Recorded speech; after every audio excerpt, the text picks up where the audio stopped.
Hey, good morning, everybody. It is about 11:28 a.m. Pacific Daylight Time. It's kind of mostly cloudy outside, kind of expecting more rain today or something. But I'm not here to talk about the weather. No, as you can see the title below, I am here to talk about my thoughts, give you my review on last night's All Elite Wrestling Double or Nothing pay-per-view event, the premiere, the official, mind you, keep that in mind, official AEW debut event. Some might say All In was the debut of AEW, but All In, if you want to try to watch it, get a DVD or whatever, you can. It's through a various kind of complication or something. I mean, once I think Cody says they own some of it. Ring of Honor does, Fight Club, whatever. But basically, All In, I'm going to say it right now, may have been the foundation that was laid for All Elite Wrestling to come into reality, to become what it is. And thus, the building blocks to build towards this event, Double or Nothing. Now, like I said, so keep that in mind. Keep that in mind, if you will. I'm just itching my ear there for a second. Adjust my mic. But like I said, keep that in mind because the bigger difference with All In is All In was like a collaboration of several promotions: New Japan, Impact Wrestling, Ring of Honor, PWG, you name it, AAA. So it was a combination of a lot of promotions. Here, this is just straight up AEW. It's got some people coming in from other promotions that are still signed with them to and are allowed to come in through partnerships and stuff like that or associations. But this was straight up all elite. Straight up all elite. Now, were there some moments during the event that would make people question, the true intentions of AEW and Cody and the Young Bucks and all that?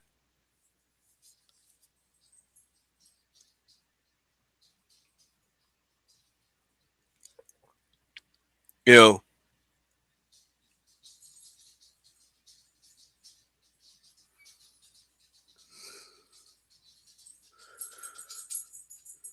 I'm just looking at something there. Anyway, like I was saying, basically, this was all elite. So there was nobody from Impact Wrestling per se, except for maybe the Lucha Brothers and maybe a few other names that are associated, but not like on a stern contract with them. But there's still rumor going around that AEW is looking at Impact and probably wanting to work with them. And that would help Impact because it would give exposure to their talents because of the fact that AEW, All Elite Wrestling, is going to be on TNT in October. And unless Impact Wrestling gets a better TV deal, better TV deal than what they have with Pursuit, then they're pretty much stuck where they are. Twitch is good and everything, don't get me wrong, but people have to wait till at least either Monday if they don't catch the live feed to catch the replay of that past Friday's Impact, or watch highlights on YouTube. But anyway, anyway, the thing is,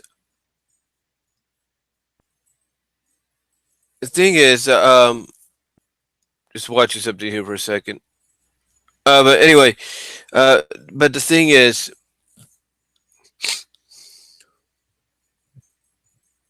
uh, like I said, All Elite Wrestling. The event last night was mostly all AEW. It was not a single solid. Like I said, there were a few exceptions because they're allowed to go back and forth. Like the Lucha Brothers are an exception because both Impact and AEW have a partnership with AAA in Mexico, so that's the only constant right there, or only connection. So yeah,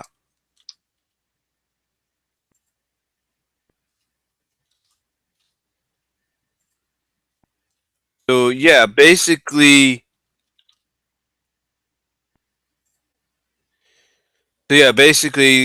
last night was the official the official debut under the All Elite banner for All Elite Wrestling. Now, was the show good? Absolutely, it was good. Did it have a few hiccups? A little bit, not much. But I like what they were doing because, especially, okay, here's what they were doing, and this is something that WWE at times, depending on who's working behind the scenes in the production truck and all that, and backstage as well. One thing that WWE does on very rare occasions, All Elite Wrestling took advantage of that last night. Anytime doing matches where it looked like the match could end, but it doesn't, they would show the fans' reaction like, oh my God, what the heck is going on? Excuse me there. Like, how is this going to end? Who's going to win? That there, by not just zooming in on fans like, oh, look at the crowd and look at the fans' expressions and all that. No, they zoomed in. They focused on fans being like as if they were in an actual sporting event. There are times that my mom will watch the San Francisco Giants, and the commentators or the announcers for the game will look at the crowd. We'll see the camera panning the crowd and see what some of the audience is doing and all that, kids, parents, whatever, and they'll commentate on that, commentate on those things. Like you know, a kid could have a hot dog and trying to share it with his mom or half and half or whatever. They'll commentate on that or the reaction someone might have. That's what AEW did last night. They focused on the reaction and at times of the crowd during a lot of the matches because they wanted to give that believability that wrestling, scripted or not, could be unscripted, scripted or not, I should say, could be treated as a legitimate sport. And I liked what they did, and so I liked what they did there. Now, are there going to be some detractors? Absolutely. I mean, you're already seeing it. A lot of people are looking at AEW last night and they're saying it wasn't a good show. And this is because a lot of fans have become so. How does the word go? And hold on for a sec while I check something.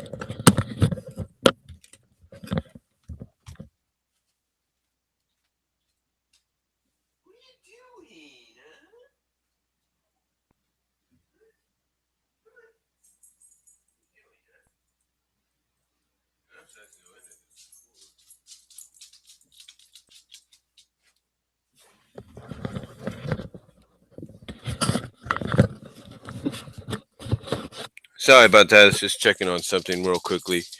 Let's see if I got my mic adjusted right. Okay. Do I? Yeah, I do. But anyway, like I said, are there detractors? Absolutely, there's detractors. Don't get me wrong about that because last night was basically no exception to that because or after last night was no exception because there were people that didn't think the pay-per-view was good. And like I was saying before I went and checked on the thing I needed to check on, as I was saying, people and a lot of people have pointed this out over the past couple of years, past month, or past few months, or whatever, that the reason people say this about companies like AEW or Impact or Ring of Honor or even New Japan, who go on or even a brand within the company itself, is because they're so programmed to accept wrestling as they see it. I mean, they're so programmed in the eyes of a lot of people. They're so programmed to accept what WWE gives them that when they see something like AEW pop up and basically say, "Yeah, we're here to make a statement," it it pretty much how do I put this? How do I put this? it pretty much in the eyes of those that, like I say, detract of what are detractors of AEW. It's basically those detractors, and I said this. I responded to one of Good Mike Works, Greg Morgan's tweets. I basically said that fans look at a company like AEW as WCW 2.0, and they're worried that AEW is just going to follow the same suit as WCW. Now, do people have a right to their opinion to believe that? Absolutely. Does everybody have to agree with it? No. But a lot of people that come to AEW's defense, believe it or not, are casual, if not hardcore WWE fans themselves. Like they'll watch what Raw gives them, what SmackDown gives them, what NXT and NXT UK and 205 Live gives them. And, they'll come out on social media and on, like Twitter and Facebook and YouTube and whatever, and they'll criticize what they liked and what they didn't like, the positives and the negatives.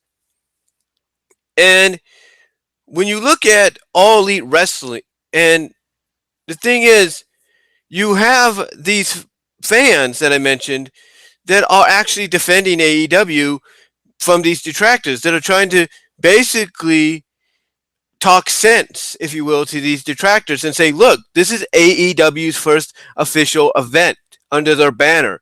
Yeah, they're going to have some hiccups. Yeah, the production, the stage, whatever, the ring. Yeah, it's going to look very WCW or have a very WCW like vibe. There's no doubt about that. But what they're trying to tell these people is this is just the beginning. Yes, were there some issues? Yeah, there were a bit, not much, but there were a bit. But as time goes on, they're going to work out the kinks. They're working out the kinks so that stuff doesn't happen again.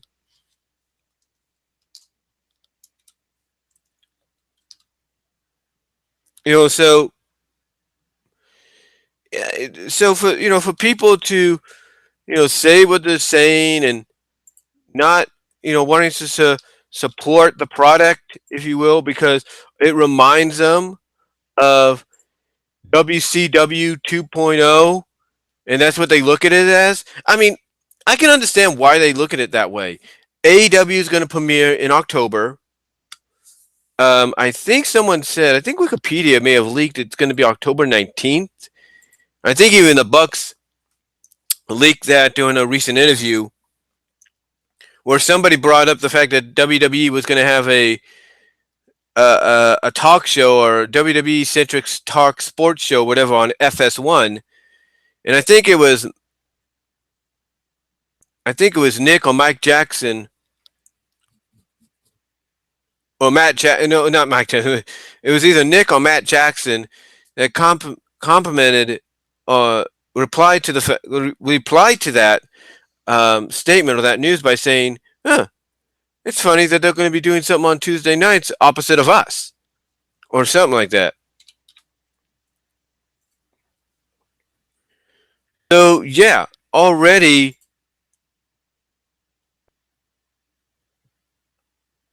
So yeah, or so yeah. Well, it's not. It doesn't say what Pacific date or anything, but it does kind of give you the idea. It's going to be in October. But point is,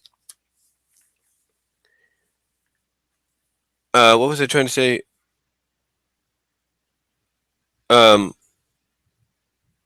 yeah, okay. But like I said, they basically see the fact that AEW is going to be on TNT, and they worry at the fact that AEW is just going to follow suit like WCW. Now, like I said, do they have a right to their opinion to believe this and all that? Absolutely. I'll feel this way. Absolutely. Because here's one thing about a lot of these detractors that are trying in their way to point out the pros and the cons. Like they're cool with competition as long as it's done right. But what they look at is the cons. And the biggest cons they see is you have Cody Rhodes, Matt and Nick Jackson, the Young Bucks, Kenny Omega working behind the scenes as well as competing in the ring. And last night, a lot of people will take what they saw as basically a prime example of what they worry about. Now, Cody did come out in an interview after Double or Nothing, and he basically stated that what he did with his entrance, and I'll get into that in a moment. What he did with his entrance was not just hey, shooting firing the first shots in this new war with WWE, but also it was a different kind of symbolism. Like he was basically stating to everybody that yeah, I might be an executive vice president behind the scenes or whatever, but I'd rather be more of an in-ring competitor than be put in that role full time. He even credited Tony Khan in his first time on the job working gorilla position that he actually timed things good, that he actually got things down pat, right off the bat. So yeah, Cody basically explaining that look, I want to be a wrestler first instead of taking on that role that behind the scenes role full time. And people would have to honestly, I'll be honest with you guys, okay? I have to respect Cody for that if, as some people would put it, if that is the truth, which I think it is. I have to give Cody a lot of credit. I have to give him a bunch of credit here because, if that is his intention, which I believe it could be, because let's be honest, Cody and the Young Bucks don't really strike me as executives, the executive type, if you will. Um, then yeah, I'm cool with that. I'm cool with it, I'm cool with the fact that at least by doing what he did, he's not just firing shots at WWE, but he's also basically letting everybody know, what you're hearing about, me and the Young Bucks and in our positions of power that we have. Those are completely false. We're going to put that to rest right now. And and because and here's the reason why I say that. A lot of people will look at the fact that the Elite, a majority of them, won their matches last night. Hangman Page was the wild card entrant in the buy-in battle royal. The Young Bucks against the Luchas, Cody against Dustin, and even so some people will point out, well, look, a majority of the Elite won. Isn't that surprising? Isn't that saying something? And again, people will have the reasonings as to why they believe this company is going to fail, and they'll point out some of the matches last night that involved the Elite as a prime example of saying, see, we told you, we told you. Some might even take what Brandy did last night, Brandy Rhodes, and that's Brandy with an I at the end, not a Y. But what Brandy Rose did last night is an example of, yep, we can already see it coming. And here's the thing.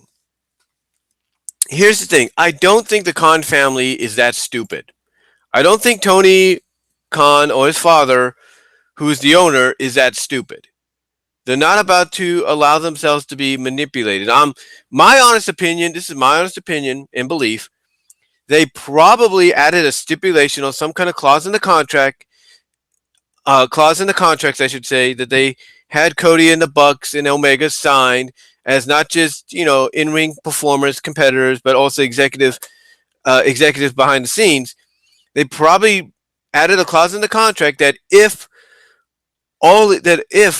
Cody that if that base what I'm trying to say is, my honest opinion is, I think they added a clause in the contract that states that if it starts showing not just in front of the camera but behind the scenes, that All Elite Wrestling is nothing more than a vanity project or some kind of self-egotistical project by Cody and the Bucks, mostly Cody, to kind of get back at WWE.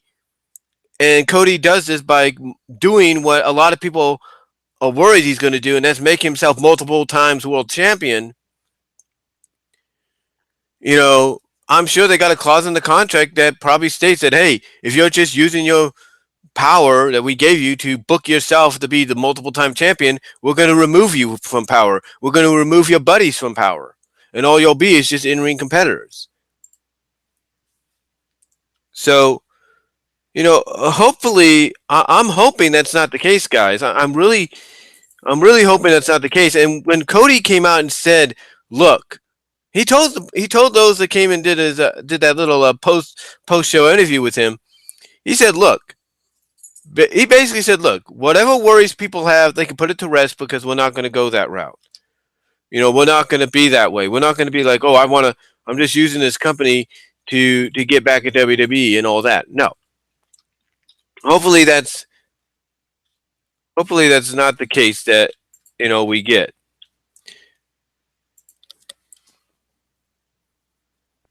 Hopefully that's not the case or anything. But anyway, let's get into the event itself. Now, I'll be honest with you.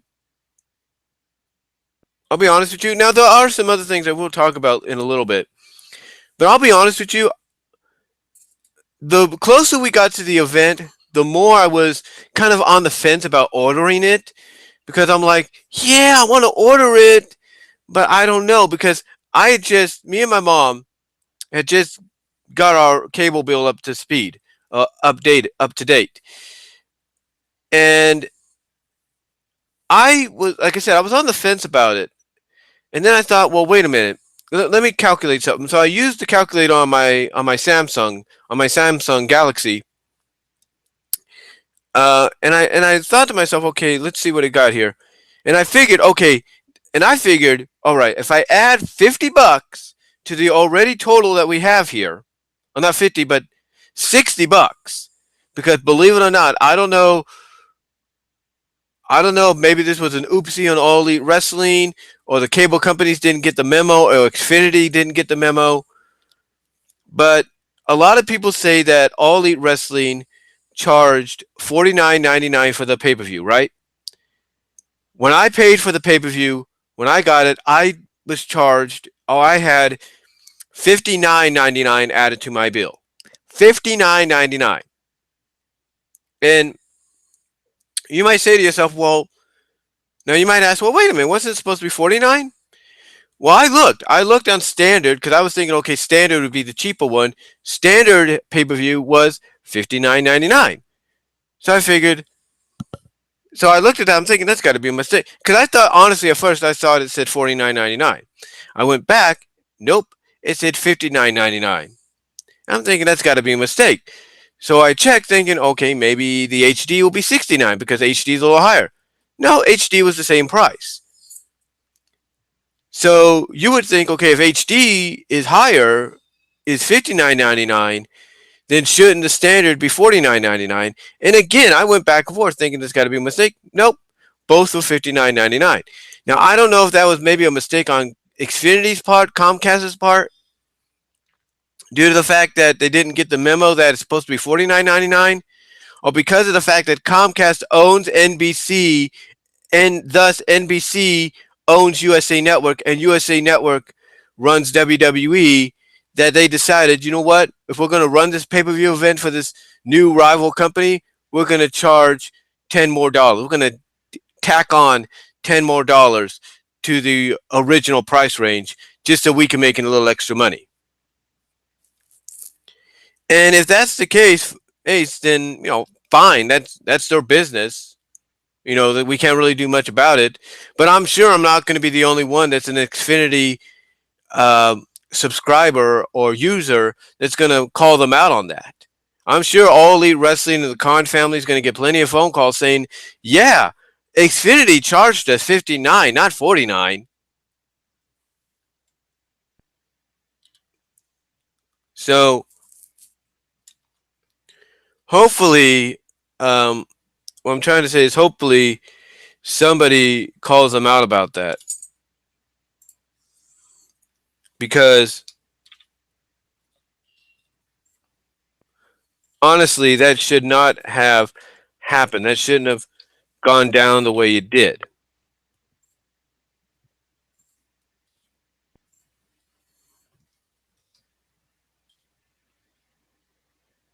It shouldn't have gone down the way it did because that's kind of ridiculous. You have people promoting one thing and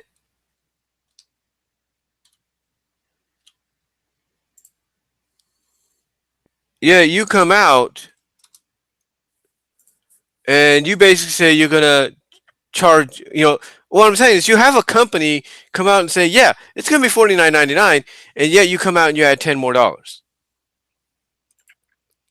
That does not make any sense. That does not paint you you the company in a very positive light, because no, well, not the wrestling company, but the cable company in a positive light.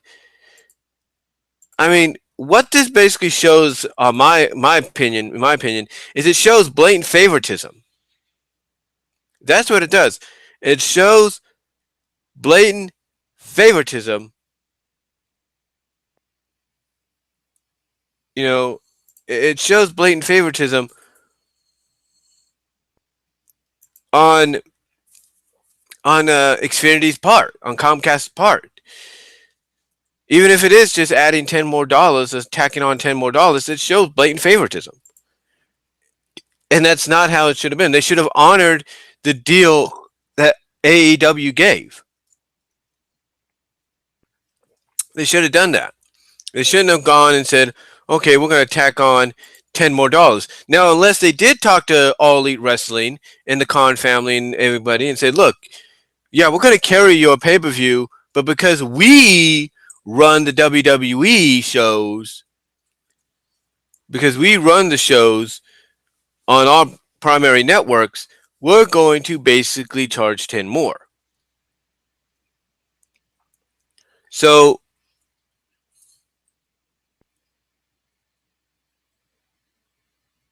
and hello, said Dash Raptor 20. Well, like I said, it's mainly like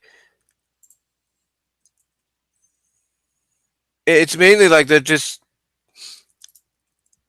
I don't know. It's like I don't know. Like I said, with they either talked with them and kind of discussed. Look, we our primary one of our primary stations or channels runs WWE programming, and if we got to do this, then we're going to charge this much.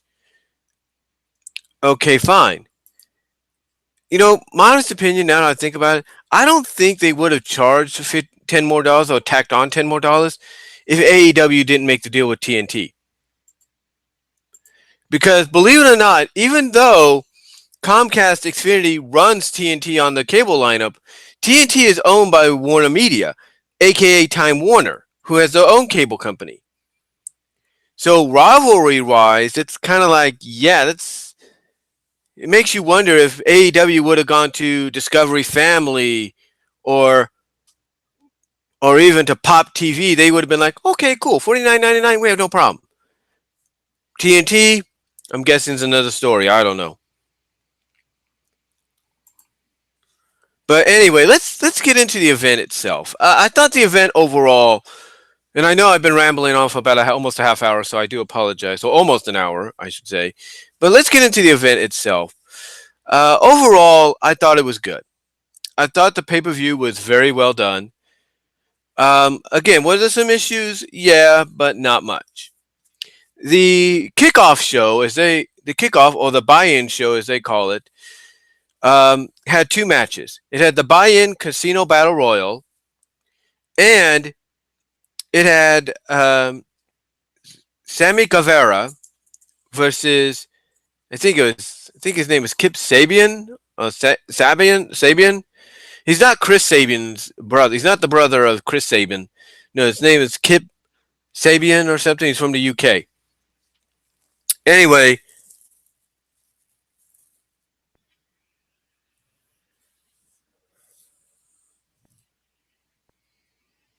anyway, we start off though with the Casino Battle Royal, and I love and I will agree with a lot of people here. The concept here is actually kind of good.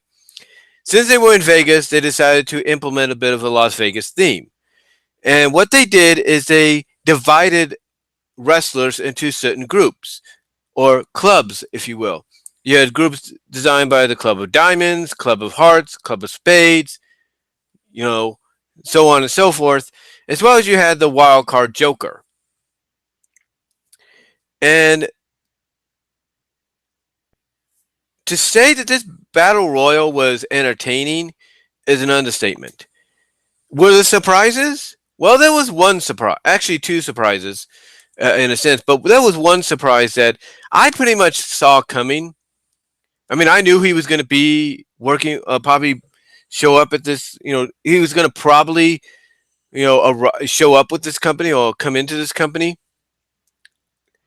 and that was Sean Spears, aka Ty Dillinger, the Perfect 10 from WWE. And he got a great reception. People loved what they saw with this guy. He got a great reception, and he did actually pretty good. He actually did fairly well in this event. Did he win? No. He got eliminated by this amputee wrestler. I can't think of his name right now. I gotta look it up. But he got eliminated by this amputee wrestler who has no legs, but he can wrestle. He can wrestle, so that kind of shows you that AEW is kind of backing up what they said when they said all elite wrestling is for everybody, and that includes maybe those that have a bit of disabilities or limitations. So that was good that we got to see that guy. I can't think of his name right now. Compete in this match for a chance to compete for the world championship. Because what the result? Because basically the winner of this match was going to go on and compete at, I'm assuming, All Out. I don't think it's going to be Flyer Fest. I don't think it's going to be Fight for the Fallen.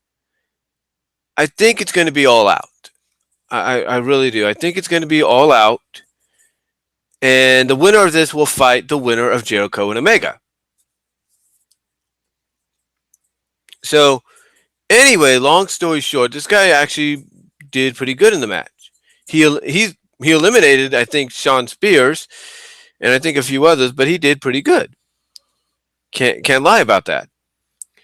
The wild card entry was Hangman Adam Page, and Hangman was selling his knee injury thanks to Pac. Now if you're wondering why Hangman was in this match and not in the match he was advertised for, there's some behind. If you don't know by now, there's a lot of issues going on behind the scenes um, with with AEW and Pac, and I know some people will use that as an example of AEW is not going to last if things like this already are happening. But long story short, Pac is the Dragon Gate Open the Gate champion, basically the world champion. So he had the belief that if he wasn't dropping the title, in other words, if he wasn't putting the title on the line and dropping it to put someone like Hangman Adam Page over, then the one that should be going over is him and not Adam Page if it's non-title. So what happened to kind of fix this was they decided to do the match in Nottingham, England, about over a couple weeks ago. And that's where Adam Page got injured thanks to Pac because Pac got himself disqualified. Now Pac is still scheduled, from what I understand. Pac is still scheduled, from what I understand, to compete. I think at the Flyer Fest. I'm not really sure, but he's still scheduled to compete at the Flyer Fest. In I think not Flyer Fest, but Fight for the Fallen. I think in July. I believe. I think it's in July. I have to check, but he's still scheduled to compete at that event, teaming up with the Lucha Brothers against Kenny Omega and the Young Bucks. That's what I'm getting. I think that's what we last heard. Let me check again.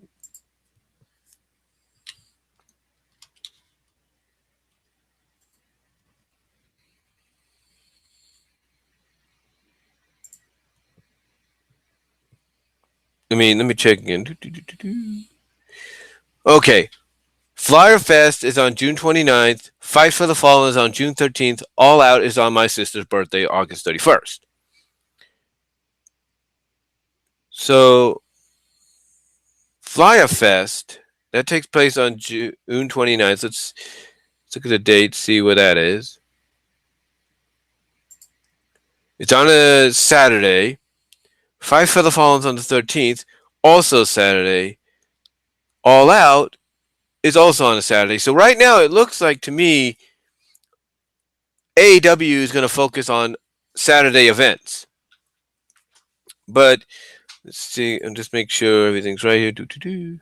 Yeah, it's on June 29th, next month, and it's going to be at the Ocean Center. I'm not sure if that's going to be on legitimate pay-per-view or it's going to be on internet pay-per-view, on their B/R Live, Bleacher Report Live. I'm not sure if that's going to be on pay-per-view, legitimate pay-per-view, or like I said, it's going to be on um, B/R Live, Bleacher Report Live, only because it's called Fighter Fest. It is it's AEW's next event, and um, it's co-branded basically, or it's in collaboration with CEO, Community Effort Orlando. So that's possibly when you'll see Pac compete next, if he does. But yeah, Adam Page got in this match, and to say this battle royal was good is an understatement. There were some standout performances. Do not get me wrong about that. There was some standout performances. Luchasaurus from, if you watch Lucha Underground, Luchasaurus stood out in my opinion as being dominant. Yeah, he didn't win. He got eliminated. But Luchasaurus was dominant. I mean, there was a moment where he took Joey Janela, the bad boy, chokeslammed him from the ring into a table with force, and the end result was you heard Penelope Ford screaming. I don't know why. Now, Penelope Ford, believe it or not, will be an integral part of the women's division, and I hope they push her in a big way.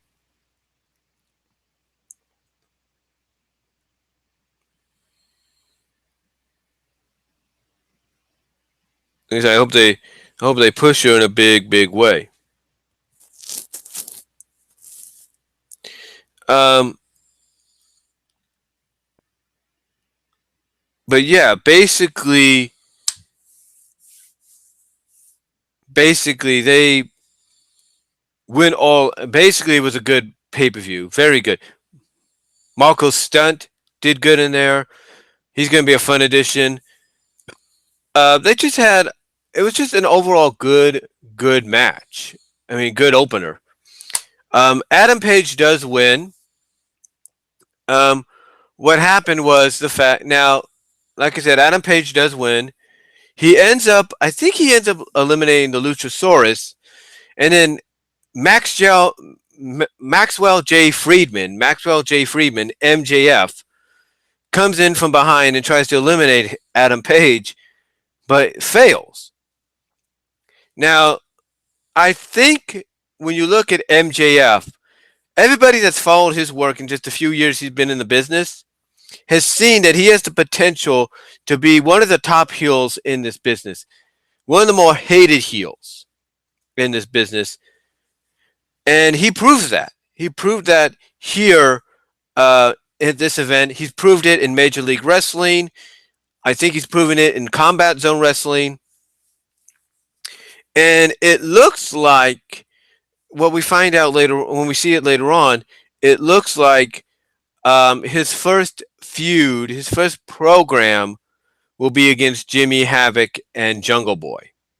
Yeah, Jungle Boy, who Brian Zane has actually come out and said is proud of the fact that he's getting these opportunities now. And we find out it's the son of Luke Perry. Okay, that's unique. It's unique. But yeah, Adam Page ends up winning, and so he's the first man to get it. That's gonna. He's the first man entered into the match for the World Heavyweight for the AEW World Championship. The next match after that was Kip Sabian against Sammy Caveira. And from what I saw, I was able to watch the match. Not much because I was also socializing on social media. But what I saw was good. I mean, these guys, Sammy Caveira, he's crazy. I'll put it that way. He is crazy. He is nuts when it comes to his moves. I mean, he had Kip Sabian, he had Kip, across the barricade, and he does, and instead of doing a leg drop like let's say Rob Van Dam does, he does a freaking shooting star press. Yeah, he does a freaking shooting star press as on Sabian, but that doesn't end the match. What ends the match is Sabian hits his finisher. I can't think of it what it was, and he ends up winning. So overall, very good match to close out the buy-in show. Then we get to the official event, the official pay-per-view. We get the national anthem sang by I can't think of his name, Chris Jackson or Chris something, and his family. And the first official match we had is SoCal Uncensored, SCU, Christopher Daniels, Frankie Kazarian, and Scorpio Sky against OWE's contingent of the faction known as the Stronghearts, Chimera, T-Hawk, and L. Linderman. And to say this was a great opener is an understatement. I mean, both teams worked well. Both teams brought their A game here. Scorpio Sky to me stood out. Scorpio Sky to me, despite how long he's been in this business, stood out to me. He really stood out. In the end, SoCal Uncensored does win with the best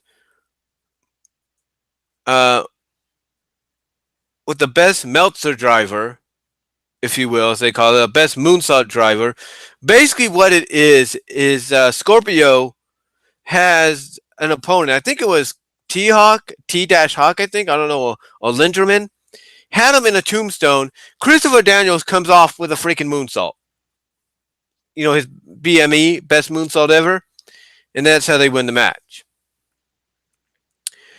Next match was originally the triple threat women's match, the inaugural women's division match for All Elite Wrestling. But then Brandy Rhodes comes out. She's wearing her wrestling gear. And everybody is thinking, including us watching at home, is she going to compete? Is she going to get in the ring and compete? Nope. She said, no, she basically backs up everything she said, that this is going to be a great match. This is going to be a terrific match. But then she says, however, I don't want terrific. I want awesome. And that kind of clued a lot of people in on, like, wait a minute. Is she thinking who we think she's talking about? All of a sudden you hear this music, and then on the Tron, I don't know if they're going to call it the Titantron or the Jumbotron or the Elite-tron or whatever.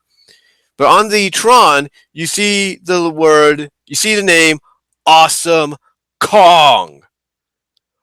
Oh, crap. I was excited. I was like, yes, Awesome Kong.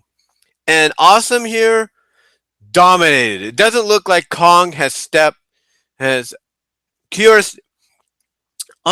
Stevens, Awesome Kong, Karma, if you will, in WWE, doesn't look like she's lost a step. And if she's in AEW for the long haul, she's going to be a great integral part of the women's division. But my goodness, her and Nia Rose dominated this match most of the time, but also, as expected, went after each other. In the end, Britt Baker, Dr. Britt Baker, DMD, D.M.D, or D period M period D. Britt Baker wins the match by pinning Kylie Ray, who is I guess you could say the Bayley, the AEW's equivalent of Bayley. And the moment I saw her try to do a pre-match interview backstage, I was like, ooh, I'm going to like this girl. I'm going to like Kylie Ray. She's going to be one of my favorites. It's gonna be one of my favorites. But yeah, the match was good. In the end, like I said, Britt Baker wins the match with the brainbuster neck breaker on the knee, something that her husband or her boyfriend or fiance Adam Cole in WWE slash NXT uses to try to finish off opponents, but doesn't. And that was one thing that the Lex man Alex pointed out. He said that it seems when um, when Adam Cole tries to use that move to finish off opponents in NXT, it fails. But yet Britt Baker uses it here at Double or Nothing, and it works. So it's gonna be yeah, really happy Britt won the match.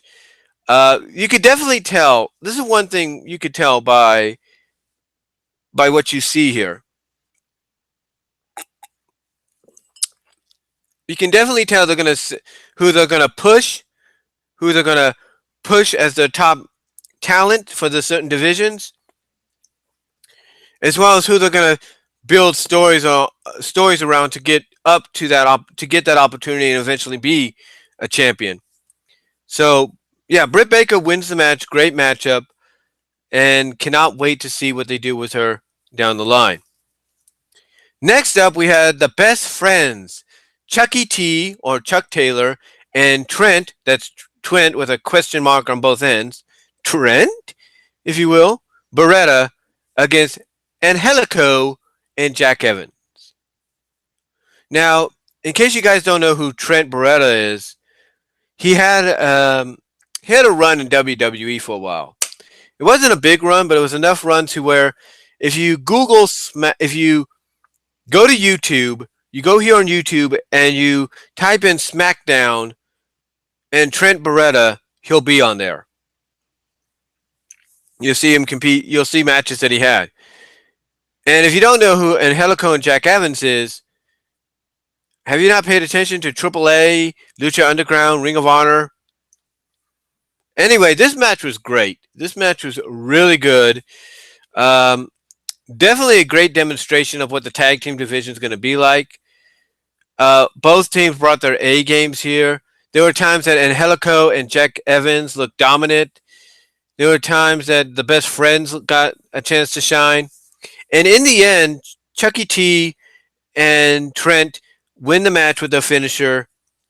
And it definitely looks like the best friends, in my opinion, are being positioned as a top tag team in the division. Next up, we had a 6-woman tag team match. We had Hakura Shinada, Rio Abe, Rio Abe, Ryu Mazumi against the team of Aja Kong, Yuki Sakurika, in and Ima Sakaru or Ima Sakaru or Sakura. Ima Sakura. I can't really pronounce the name. But this was good. What I saw was good. Now, I'm gonna say this. I will say this. All right. I'm not gonna lie here, guys. And Lord knows I don't want to lie about this.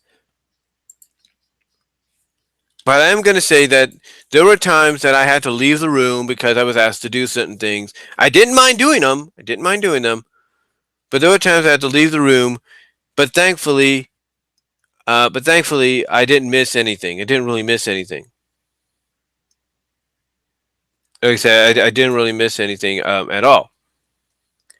But anyway, like I was saying, I had to leave the room a couple of times. But like I said, I didn't really miss anything at all. Thankfully. Like I said, thankfully I didn't really miss anything.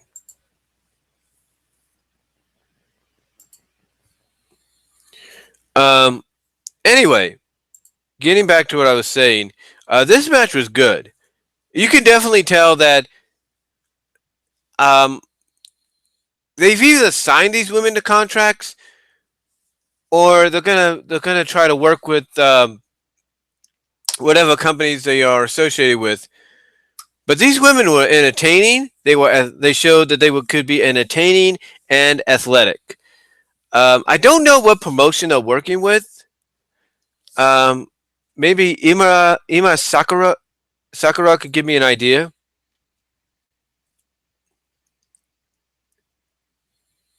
Ima Sakura, or known as Ima Maratua. I can't pronounce the name. Excuse me. Excuse me. Oh, here's the promotion. It's Gatua Move Pro Wrestling, GMPW. That's the promotion she's with right now. She is with Gato Move Pro Wrestling, GMPW. That's who she's wrestling for right now. Oh, that's the last promotion it shows. I don't know if it's got a Wikipedia page or something. Hold on.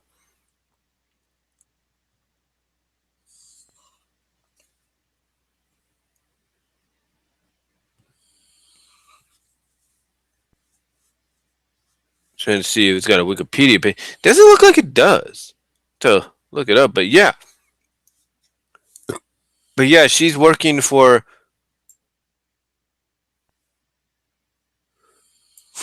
this company, and I'm sure that's probably where some of the other women are at too. So I'm not really sure, but if that's from a women's perspective, Japanese women's perspective, that AEW is going to associate with, okay, more power to them. But yeah, this match was good. I'm going to put it that way.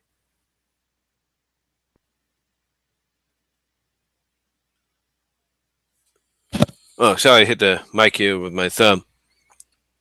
Okay, let's see what Pro Wrestling Fandom has to say.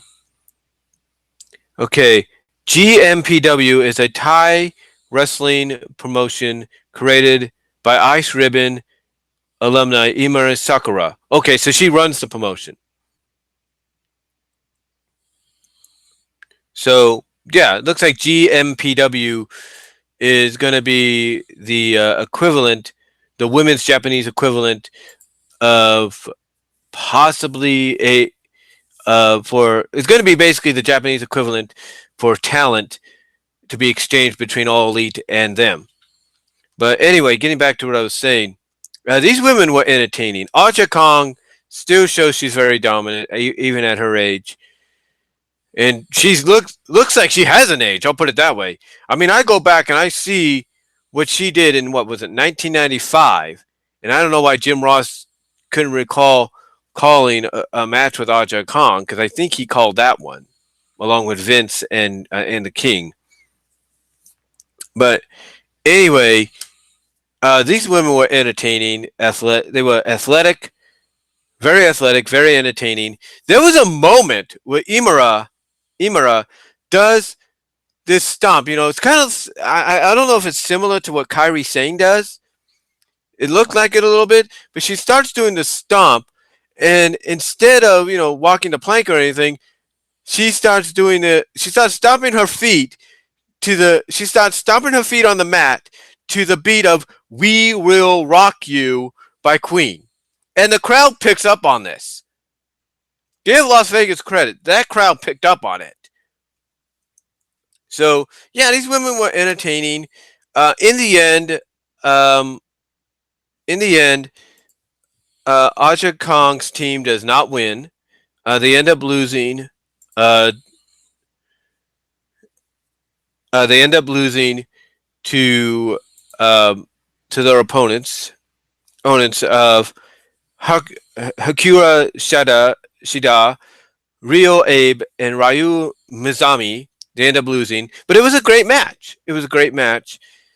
And I think it was Hakura that pinned Imura to get the win. Then next up, we had Cody Rhodes with Brandy Rhodes against Dustin Rhodes. What can I say about this match? This match was good. This was wrestling and storytelling at its apex, the way it should be no matter what promotion, whether it's AEW, WWE, Impact Wrestling, Ring of Honor, Dragon Gate, GMPW, New Japan, whatever. Rev Pro, Wrestle Pro, don't matter. Major League Wrestling, don't matter. This was storytelling, old school, with a modern twist, storytelling with good in-ring action between the two. Dustin can still go. Dustin freaking Rhodes can still go. I've been a fan of Dustin Rhodes, aka Gold Dust, aka Black Rain, aka the freaking Natural, since his days in WCW. And he still proved he can go. He still proved it. He broke out a freaking code red on Cody. I mean, the match was just, it's, I I can't put it into words. You just got to watch it yourself. It was very good. Yeah, there was a moment, you see it all over the internet. There was a moment where Dustin got busted open. Did he blade? In a sense. Basically, he says in an interview that Brandy took the cane that Cody comes out with, and the cane has like a point on it. And when she speared him, or whatever, because Brandy did interfere, I guess the point of the blade, or the point of the cane, got the top of his head, and he was bleeding profusely. I mean, profusely. I mean, I've not seen this much blood coming out of somebody in a long time. Some might say Slammiversary and Sammy Callahan's match with Pentagon Jr. is an equivalent. Maybe, but that was mostly hardcore. That was hardcore OVE rules. This was legitimate, like, it's wrestling, but this happened. And you want to know how badly he profusely bled? It got all over Cody. I mean, yeah, there was a moment that Cody licked the blood a little bit, in a heelish fashion, but it got all over Cody. It got all over the mat. It got on Earl Hebner. It was like, yikes. You know, you would think, are they going to stop the match? But here's the thing about AEW. They're more lenient with certain things. They are more lenient. I mean, there's a 10 count when it comes, there's a 10, not a 5 count. There's a 10 count, not a 5 count when it comes to tag team wrestling. And I think a 10, and I think the same thing applies for breaking a hold, an illegal hold or something. And the referees have discretion. In other words, it's up to the referees. Do you want to stop this match and, probably get the fans, to hate you? Or do you want to continue giving the fans what they want? So, some may agree with that ruling and all that, but some may not. But overall, it was just like, oh my gosh. But Dustin kept coming. He kept going. He, many times he had Cody would hit him with crossroads. Dustin kicked out. Dustin hit him with crossroads. Cody kicked out. It was just back and forth. It basically ended when I think Dustin was countered or something from a move, and Cody took advantage and hit him with crossroads one more time to finally win the match. Now, what happened afterwards, and again, I had to leave the room to take care of something, but what happened afterwards, Cody comes back in, and you're thinking, is he going to attack his brother? What's going to go on? Cody grabs the mic, and basically, very reminiscent of what Dusty Rhodes did in 1994. In 1994, to promote the match that Dustin was, the tag team match that Dustin was going to have against Terry Funk and Bunkhouse Buck at the Clash of Champions in 94. The Clash of Champions after the Bash at the Beach event. Cody, almost word for word, says exactly what Dusty said to Dustin. And you can tell Cody's crying a little bit, and he says, "Look, I don't need a partner, I need a brother." And they embrace, and the reason Cody did this, and I'm thinking Cody's going to turn on him, right? Didn't happen. Even when they went up the ramp, didn't happen. But Cody basically swelling up, crying, says he doesn't need a tag team partner, he needs a brother, because he needs his brother, not a partner, when they face the Young Bucks. And I think that's going to be at Fight for the Fallen, I believe. So, yeah. So, yeah, we're getting the Brotherhood, as they call themselves in WWE, back together. But this time it's not Goldust, Stardust, or Goldust, Cody Rhodes. It's Cody and Dustin Rhodes. It's Cody Rhodes and Dustin Rhodes. So, great emotional moment. People really into it. Just overall, a great match. Dustin can still go, and a great after match moment to promote the next event, the next big event, Fight for the Fallen. Now, the next match. Oh, and by the way, Dustin did point out that the original plan, he was originally going to try to retire, put his boots in the ring, and walk off, be his last match. Cody's like, no, you're not going to go out like that, man. You're not going to go out like this. And that's when he did, like I said, almost word for word what his father said to Dustin about 25 years ago, believe it or not, almost 25 years ago. Yeah, almost exactly to the date. I think it was around this time of year. Around, what was it, June, July? Yeah, it was around July, August, something like that, when Dustin did. So about 25 years later. But 25 years, that's amazing. Anyway, the next match we got was the Young Bucks against the Lucha Brothers. That's Matt and Nick Jackson against Pentagon Jr. and Rey Fenix for the AAA World Tag Team titles.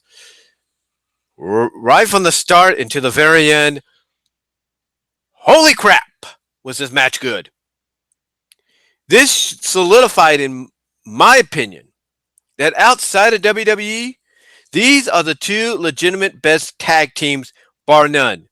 And that right there, folks, is a shoot. Not praising, not, oh, I'm a Young Buck fan. Oh, I'm a Lucha Brother fan. No, that's a legitimate shoot. These two teams brought the freaking A+++++ game. It was like back and forth action. There were times where you thought the Luchas were going to regain the championships. There were times you thought the Young Bucks were going to put it away. It was just back and forth.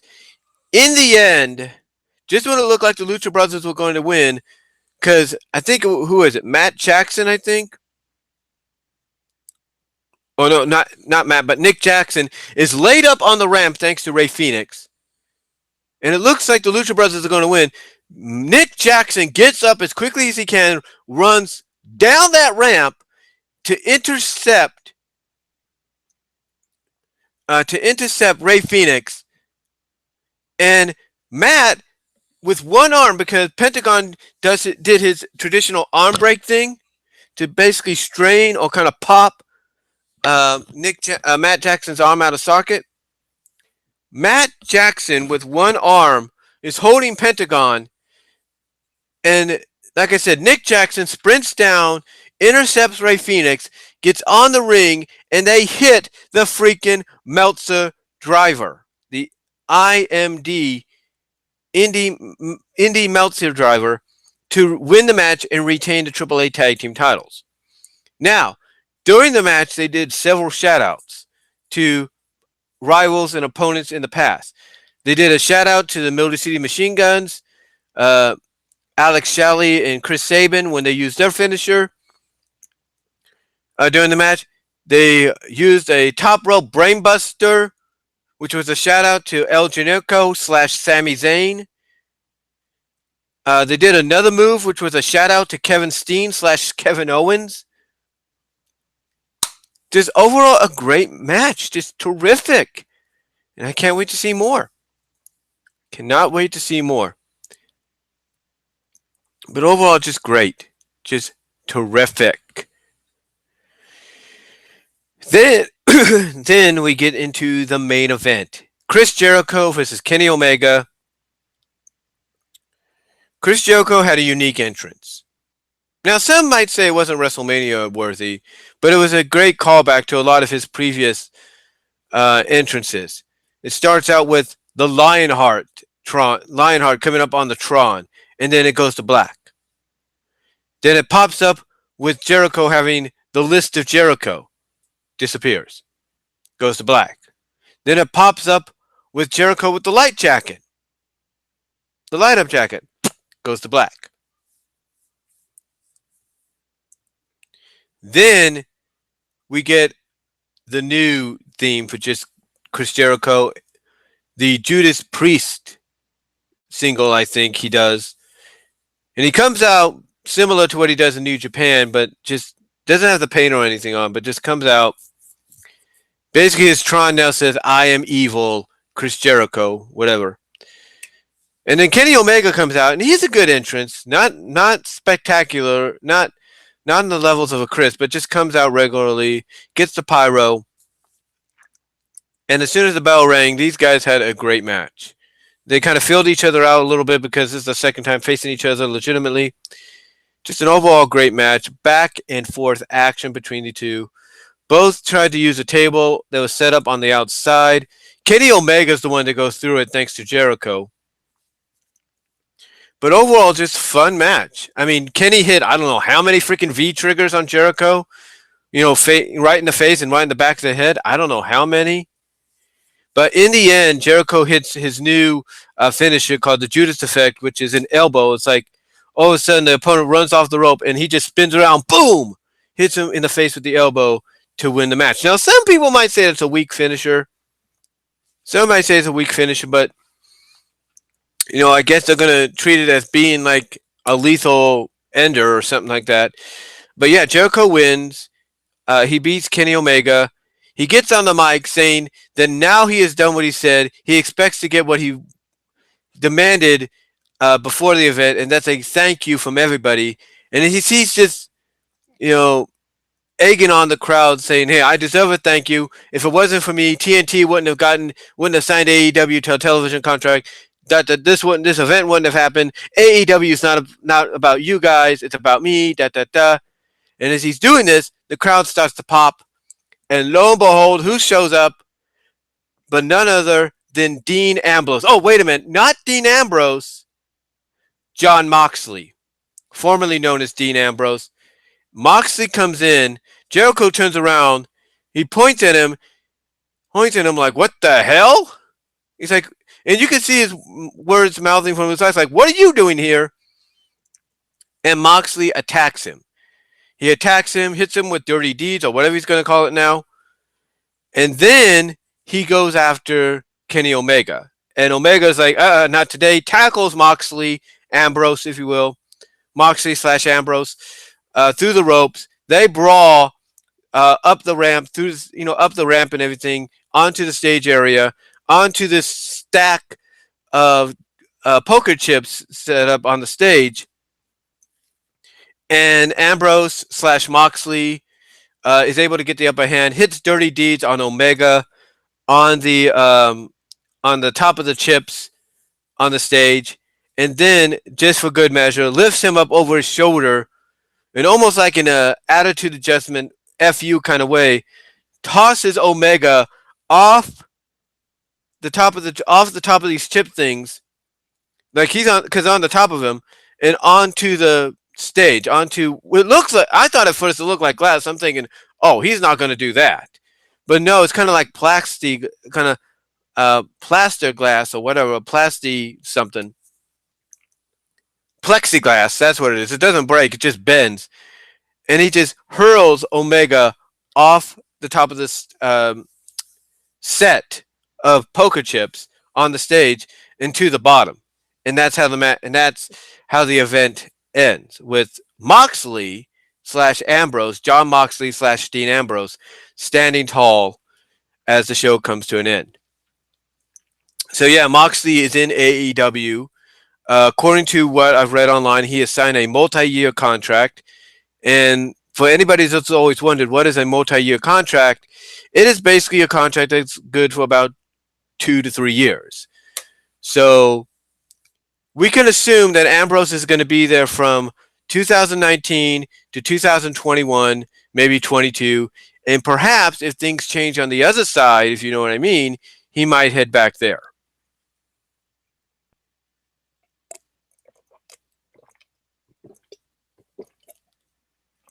Just saying. But overall, besides that, in the end, this event was good. It was very good.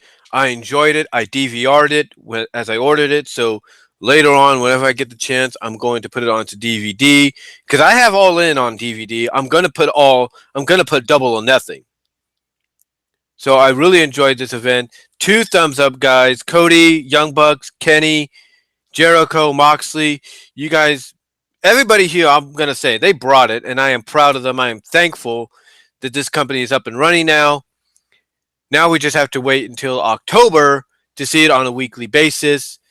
But we are going to get more of a small example of what this company has to offer in the next couple of months. We have Fighter Fest at the end of June. We have Fight for the Fallen in July, and we have All Out, which I think is going to be the next major pay-per-view that AEW does across all pay-per-view providers, cable, internet, Dish, Direct, you name it. That's going to be the next big one. These next two in between, I think, are going to be more along the lines of pay-per-views, PPVs, if you will, and they'll probably be seeing them mostly on B/R Live, Bleacher Report Live, as they happen. But that's what I think Fighter Fest and Fight for the Fallen are going to be. They're going to be more exclusively um, IPPV internet pay-per-views, more so than they're going to be legitimate all-around pay-per-views across the board, if you know what I mean. Now, I wouldn't be surprised if maybe TNT wants to give us a taste of AEW and say, okay, we'll broadcast Fight for the Fallen and we'll broadcast Fighter Fest. I wouldn't put past TNT to do that. They got a YouTube page. They might do it on there. They used a YouTube page, TNT that is, to show us the buy-in to showcase the buy-in pay-per-view or the buy-in kickoff show or pre-show. So I wouldn't put past maybe TNT to do that as well. But overall, it was just a great event. I'm happy for AEW. Hope to get more of this in the future. And you know what? There were moments. Again, there were moments. Like I mentioned at the beginning, actually, I mentioned this on Twitter, and I mentioned it in a live feed, in a live stream that I did during the event here on YouTube. There are moments here that people will criticize and say that this is basically what AEW is going to be and this is what's going to hurt them. There's a moment where Cody Rhodes, during his entrance, there's a throne that gets shown. It has a Triple H-like symbol on top of it. It has skulls and everything, and you're thinking, what is this? So Cody comes out for during his entrance. He has a king's robe and everything on. He looks at the throne, and you think he's going to sit on it, right? But no, he just shrugs it off and walks towards the ring. But then Brandy gets under the ring. Well, she doesn't get under the ring, but she lifts the ring apron up and pulls out a sledgehammer from the bottom. Hands it to Cody. Cody takes it, walks back up the ramp, and boom! Literally hits the throne with it and busts the throne up. Basically causes it to kind of explode a little bit, kind of bust it into pieces. And Brandy, you see the camera goes back onto Brandy, and she's like, smash it. She's telling Cody to smash it. And like I mentioned earlier, Cody did this for several reasons. One, because Tony Khan, in his first try, got the timing and everything right in gorilla position, which got to give him credit for if that is true, as some people might speculate it may or may not be. I think it is. But Cody basically did this for several reasons. He wanted to symbolically show that, yeah, he might be an executive vice president, but he wants to focus more on being an in-ring competitor. But also he did it because he wants the WWE, Triple H, and the McMahon family to know we have fired the first shot. Now it's up to you to retaliate. We fired the first shot. Let's see what you bring. And Triple H has got his first big opportunity this Saturday with NXT 25 or NXT Takeover 25. So we'll see how Triple H responds. Um, but yeah, that was that moment. Then you had Bret Hart come out to unveil the AEW World Championship. I'm pretty sure down the line they'll call it the AEW World Heavyweight Championship. Hangman Page was brought out. MGF came out. Jungle Boy, like I said earlier, and Jimmy Havoc all came out. And then of course at the end you had Jon Moxley / Dean Ambrose debut. And I will give AEW credit. They saved a lot of the newest signees to debut until this night. They kept a lot of the newest signees, possibly, until this night. You know, Sean Spears, a.k.a. Ty Dillinger, he's still up in the air. But I'm thinking the reason he's up in the air right now is he's keeping his options open because I'm pretty sure he believes that WWE probably saw the reaction and hearing about the reaction he got during that buy-in pre-show, and they're like, oh crap, this guy still has fans that like him. Let's try to bring him back. And if they do that, I wouldn't be surprised if Triple H is like, okay, Sean, we were wrong in treating you the way we did last time, so we're going to let you go out there and we're going to give you the opportunity to be the top guy here, or at least in NXT, that is. So don't be surprised if you start seeing rumors and reports of Spears possibly signing with either AEW or going back to WWE because of the reaction he got last night. But then, like I said, you had Moxley, Hart, what Rhodes, Moxley, you had Hart, you had Rhodes, what he did. And like I said, people will look at what Rhodes did. They'll accept his explanation as to why he did it, Cody, that is, why he did it. And I believe what he says is true because, honestly, if they really wanted to flaunt that power, the Elite, the group itself, would have swept the entire night. But they didn't. I mean, and when I talk about sweep the entire night, it wouldn't have just been Adam Page winning the Battle Royal. It wouldn't have been the Young Bucks retaining the AAA Tag Team titles. It would have been Brandy's representative and Awesome Kong winning the women's match. And it would have been Kenny Omega winning against Chris Jericho, but that didn't happen. So I think that was good. I mean, yeah, you got to put over certain members of the Elite, but not everybody. And I think in time, Cody and the Bucks will suffer some losses to kind of ease people's, frustration or worry, or calling outs, if you will, to make them realize, look, it's not about us. It's about everybody else. So hopefully that happens, and I think it will. But, a lot of people will look at what Cody did, and, Cody admitted it. Look, he wants the WWE to take notice. He wants to see how they're going to retaliate because he believes that if they can do something like that and fire the first shots, the WWE is going to have to start picking up the A game. Whether they start doing that tomorrow night on Raw and the following night on SmackDown, that's up to them. Now, the other two things that happened, like I said, was Bret Hart coming out and presenting and unveiling, I should say, the new AEW World title, which Jericho and Adam Page will compete for, I believe, at All Out. And then after that, like I said, you had Jon Moxley / Dean Ambrose debut. And let me address this. There's a lot of fans that when these moments happened, came onto social media and said, well, bye-bye, Natty. Bye-bye, Renee. Your careers are now going to be buried 6 to 12 feet under. Bye-bye. Say goodbye to your careers, Natalia. Natalia, say goodbye to your career, Renee. They're about to be buried 6 to 12 feet under. Bye-bye. All because of why? Because Bret Hart came out and unveiled the AEW World Championship. Jon Moxley / Dean Ambrose debuted. Let me correct let me kind of correct people on this. Bret Hart is not contractually obligated to WWE. He has a Legends contract, yes, but that doesn't mean Bret Hart is WWE property. It doesn't mean Vince McMahon is like, yes, I got Bret Hart under a Legends contract. He's mine. I own him. Ha ha ha ha ha. No. A Legends contract means he can appear here and be an ambassador if they want him to for WWE or make appearances for meet and greets and all that. It does not mean he's under contract to them entirely. He's not owned by them. He can go wherever he wants.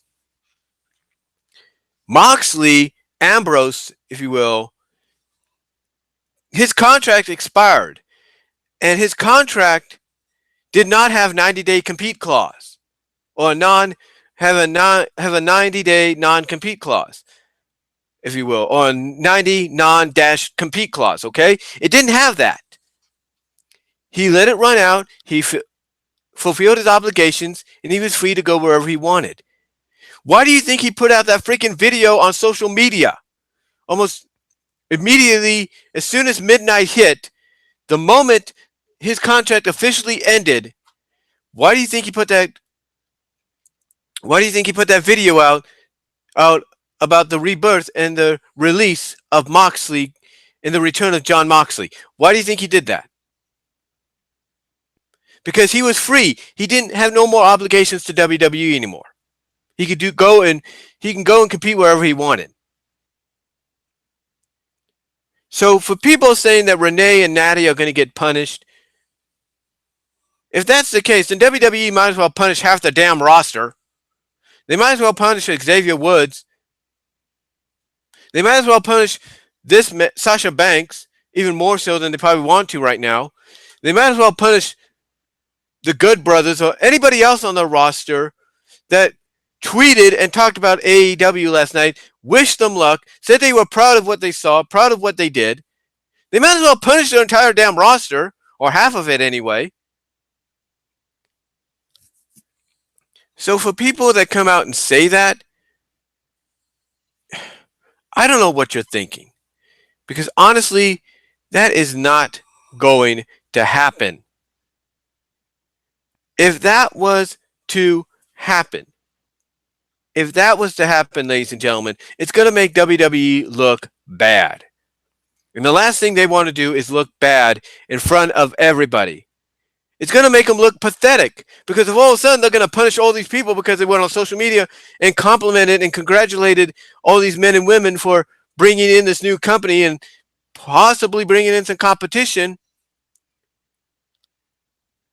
then if they're going to do that, then WWE is pretty much proving everybody that's criticized them about being a false representative of who they say they are correct. And they don't want that. They will not want that. What's going to happen primarily, and a lot of the men and women that are under the contract are working for WWE are hoping what this does is it wakes WWE up, and WWE's like, okay, fine. AEW wants to say, I mean, because honestly, this is what I think a lot of these men and women of WWE that tweeted complimentary tweets and congratulations to AEW last night, the men and women that work for All Elite Wrestling or associated with them, they pretty much are hoping that this wakes WWE up to where during one of the talent meetings, WWE's like, okay, fine. AEW wants to be unscripted. We're going to let you guys be unscripted. We're going to let you guys say and do whatever you want. Or say whatever you want, unscripted. No more promos. No more scripts. Nothing. You know, that's what they're hoping for. And you can't blame them. I mean, I don't blame them for believing that and hoping for that. Because it needs to happen. It needs to happen. It really does. And I would not be surprised if it does. So, you know, AEW to me, I definitely think right now is a godsend for professional wrestling, sports entertainment, whatever you want to call it, because it is long overdue. It's been almost 20 years, guys. I mean, a lot of companies are still in existence, but they've never, on a major league level, come close to threatening WWE or come close to making WWE realize, you know what? we need to shape up, or we're going to ship out. We need to shape ourselves up, or we're going to sink like the Titanic.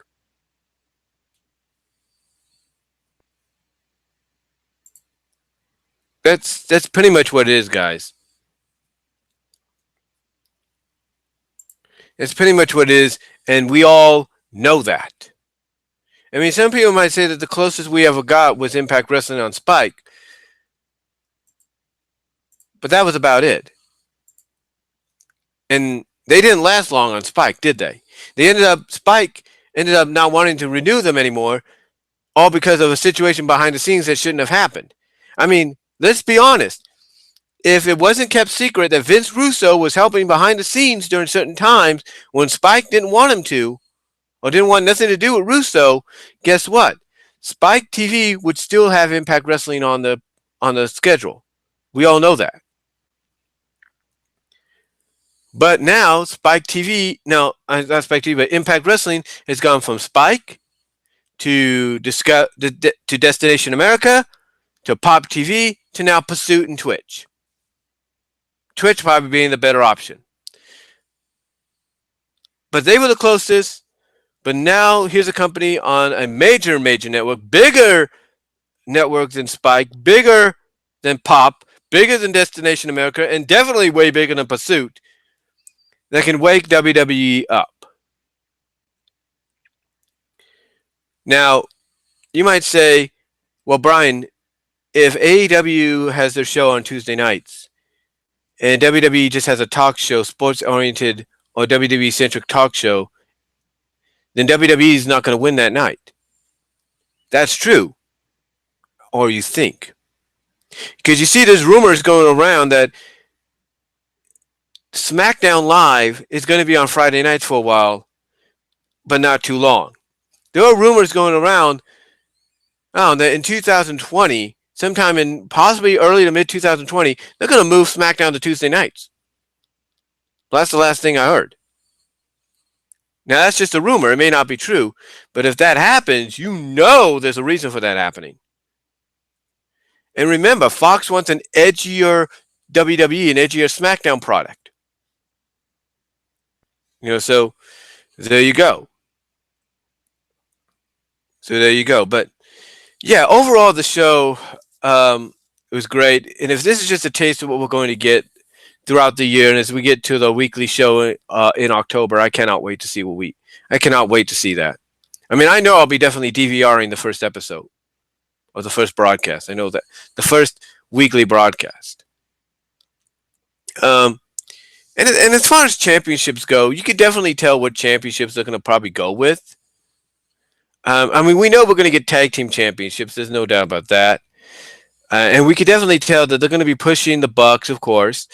They're going to be pushing the Best Friends. Definitely going to be pushing, it looks like, the Super Smash Brothers. And I'm assuming, of course, SoCal Uncensored SCU is going to get pushed. So you already got already a good set of tag teams. Private Party is another as well that will get pushed. But I think the top tag teams in the division right now that are going to be ascending to tag team championships are Bucks, Best Friends, and Super Smash. And then, of course, you have Angelico and Jack Evans. So there's them as well. So I definitely see a tag team championship in the works. We definitely see a women's championship in the works. Whatever they call it is going to be up to them. I think they'll just go with women's championship. They go with something else like ladies championship that might work.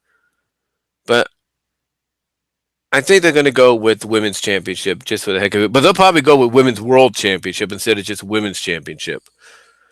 To emphasize the fact that this is a world title. This is a main event like championship. So we're going to have tag titles. We're going to have a women's world title. I could see them bringing a television championship in. I can see that because that's something that not even WWE has. And the only other company that has a television title is Ring of Honor. Major League Wrestling doesn't have one as far as I know. So I could definitely see them bringing a television championship into the fray. And most definitely, I see them bringing in a hardcore championship. They might even call it the ultraviolet championship. You know, so yeah, I definitely see them bringing a television title. I see them bringing a hardcore island, ultraviolet title. I see them bringing a tag title, and I see them bringing a women's title. And that's all you really need right now. I see this is basically what they need to start off, because a lot of people say too many championships ruin a product. This is what they need to start out with. They already got the world title. They're going to have a women's world title. They're going to have a television title, which will probably be the secondary championship. They're going to have a hardcore title, ultraviolet title, and a tag title. So they're just going to have 6 championships to start off with, and that's all they need. They want to add more later on. That's up to them. But those are the 6 titles they need to start off with. So overall, though, guys, that's my take on All Elite Wrestling's debut event, official debut event.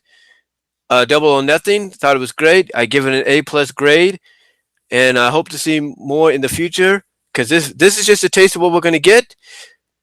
Like a lot of people have said, cannot wait to see what happens. So let me know what you all think down below. Thank you all for tuning in live. Really appreciate it. But again, let me know what you all think. Let me know what you all think down below. Comment if you like. I'd like to hear from you guys. And I am out.